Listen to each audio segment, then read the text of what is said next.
Good morning, Algebra 1 class. This is the first day that we're doing e-learning. And just wanted to go over a couple of things before we get started. If you guys, the assignments that I give you, once you do them, you can either take a picture of them and send them to my email, Rob Tebbenkamp, TEBBENKAMP at trinitylutheranalma.com. Or you could take a picture of them and send them over text message. And my phone number is 913-704-8845. And I just want to remind you that if you have any questions whatsoever, please don't hesitate to give me a call or text me, students or parents. And there again, my number is 913-704-8845. And if there's anything, just to remind you, if there's anything that you don't understand when we go through this, you can always pause it or rewind it and go over it again as well. We're going to start out on lesson 69. What we're going to do is we're going to try to do a lesson daily, and there's a possibility that we will have a test every 10 lessons. And what I'll do is I'll type up a test in Google Classroom, and then you will be able to take that test and return it through Google Classroom. So let's go ahead and get started today. Lesson 69, page 449. Adding and subtracting radical expressions. Underneath new concepts there on page 449, it reads, combining radicals is similar to combining like terms. When combining radical expressions, use like radicals. Like radicals have the same radicand and index. Unlike radicals have different radicands and or index numbers.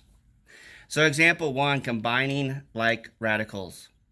Okay, we want to simplify all variables represent non-negative real numbers. So in A there, we have 2 square root of 7 plus 4 square root 7.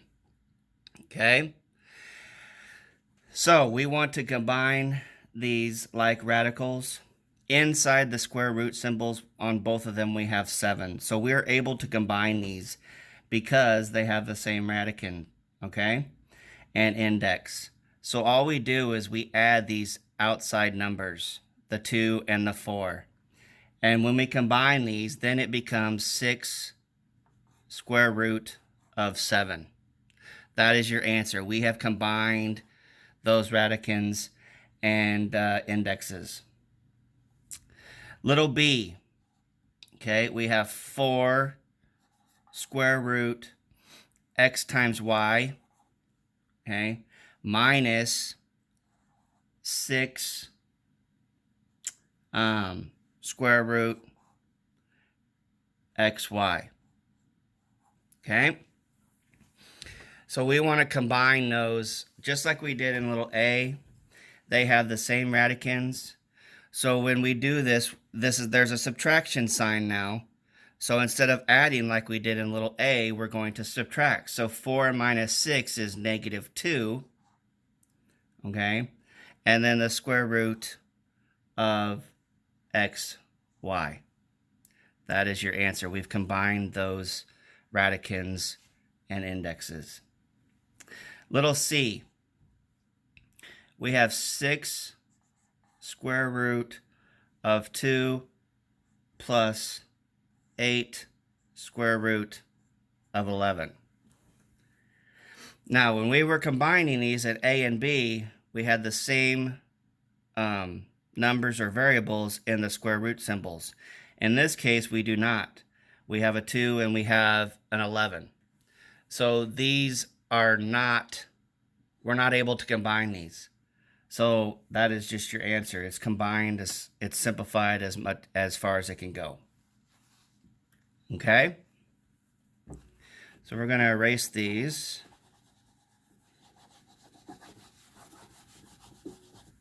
Now, little d. We have 2 square root 5q. Ooh, that's a bad q, isn't it?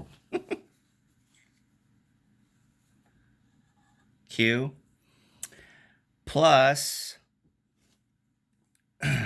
3 times the square root of 5q minus 4 times the square root of 3r. And these are all over 7. Okay? So when we go to combine these, we can combine the ones that have the square root of 5q. Okay? So 2 plus 3 is 5 square root of 5q. Okay? And then we cannot combine the third one because it has the 3r, okay, in the square root symbol.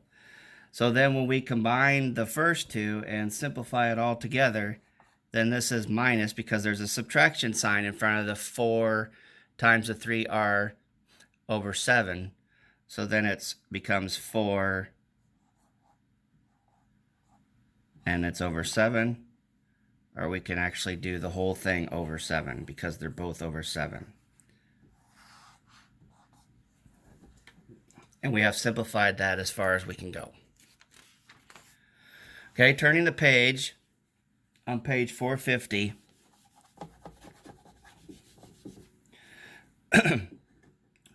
it reads on the top of page 450, it is not always apparent that radicals are alike until they are simplified.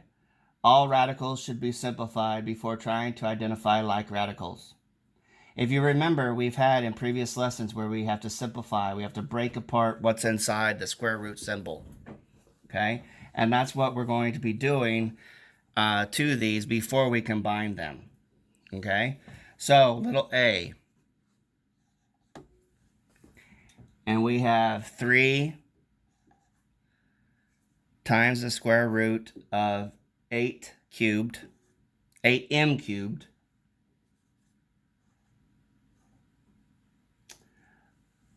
plus 2 times the square root of 2m, plus 4 times the square root of 2m. Okay?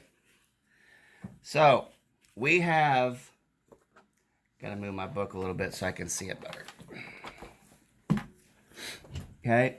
So we have, the only one we have to simplify is this first one before we start combining. Okay? Because we have, over here, we have the 2 times 2, the square root of 2m, plus the 4 times the square root of 2m. These are like radicals here inside the square root symbol, so we just have to combine those. Okay? So if you remember, when we simplify these, okay, we have the 3 there, okay, and we have to simplify this 8, okay, and we do that by 4 times 2. So 4 times m squared, because we want to break this m down too because it's cubed, times 2m. Okay? So then all this stays the same over here to the right, the 2 times square root of 2m. Okay?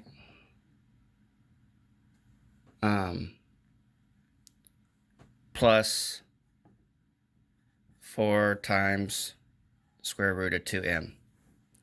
Hopefully you can kind of see all that. It kind of cut off there. I'll try to write smaller on the next line. Okay? So then we have to simplify, keep simplifying here. So we have this one here where the square root of 4 is 2. Okay? And we have the 3 outside that square root.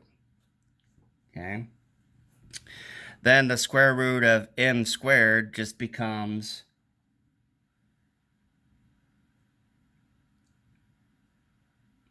m. Okay? And then we have the square root of 2m. Okay? So we have 3 times 2 is 6, times m is 6m. And we have that square root 2m. Okay? Plus then the rest of our problem there, 2m plus 4 times 2m. Okay? So then we have a 6m, okay? And we want to add the first, or the numbers in front here when we combine these, okay? Which becomes 6. So we have 6m plus 6. Okay? And then what we have left over is the 2m's, the square root of 2m. And that is your answer. We've simplified it because we needed to simplify this at the beginning. And then we got that part simplified, the 3 times 8, the 3 times square root of 8m cubed. We simplified that, and then we were able to combine because we had like radicals. It's like terms, but we're doing with like radicals. Whoops. Somehow my camera got moved or something. Okay? All right. We got one more, and then I'll give you your assignment for the day.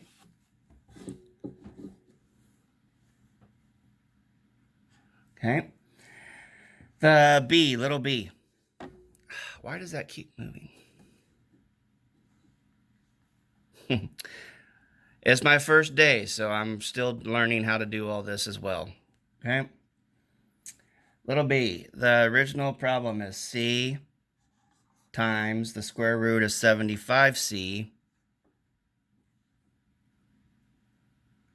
minus the square root of 27c cubed. Okay, we have to simplify this before we combine them. We're going to have to simplify both of them. Okay, so we know 25 times 3 equals 75. So we simplify that. Square root of 25 times the square root of 3c. Okay, so we got that one simplified. Then we have to simplify the 27, which is, we know, 9 times 3. So that becomes the square root of 9 times square root of c squared times square root of 3c. Okay? So we know this one here, the square root of 25 is 5. 5 times c is 5c. Okay? And then we have the square times the square root of 3c. Minus the square root of 9 is 3. Square root of c squared is c times, and we have the square root of 3c. Now we can combine these, right? Because they're like terms. We have the 5c and we have the 3c. They're like terms, and then we have like radicals. So it's subtraction, not addition, it's subtraction. So we go 5c minus 3c, which is 2c, times the square root of 3c. And we have this simplified. Okay? So that completes your lesson for today. Just a reminder, if you have any questions on your assignment or anything like that, to please text me. That is the best way for you to get a hold of me, is by texting me 913-704-8845, either texting or calling me. Okay? Please don't hesitate to call me or text me. I'm available every day. If I don't answer, just I'll call you back as soon as I know that I've missed the call, or if you leave a message, I'll call you right back. So your assignment for today is the evens on lesson 69. Okay, the evens, and good luck, and study hard, and I'll talk to you tomorrow. Have a great day.